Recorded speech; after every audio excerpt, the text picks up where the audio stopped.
नाजरीन, Telangana news today की खबरों में आपका खैर मकदम है। आइए देखते हैं चंद तफसीलात। उत्तर प्रदेश में बुलडोजर की पॉलिटिक्स करने वालों ने एक मां और बेटी की जान ले ली। आपको सबक नहीं मिल रहा है। आप देश को बुलडोजर से चलाना चाहते हैं, संविधान से नहीं चलाना चाहते। आप सिर्फ तोड़ना और बर्बाद करना चाहते हैं, जोड़ना नहीं चाहते। आप क्या आपको फख्र नहीं होना चाहिए, खुश होना नहीं चाहिए कि तेलंगाना प्रदेश में एक इतना बड़ा सेक्रेटेरिएट बन रहा है जो ताजमहल से ऊंचा है।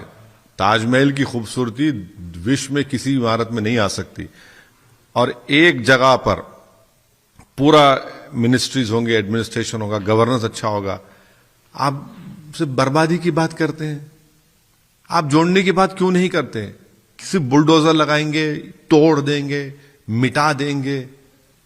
कब तक आप ये बात करेंगे? क्या हासिल होने वाला है आपको? कुछ हासिल नहीं होगा, सियासी तौर पे कुछ हासिल नहीं होगा। तेलंगाना में आप टाइम फिश हो जाएंगे, देखना आप।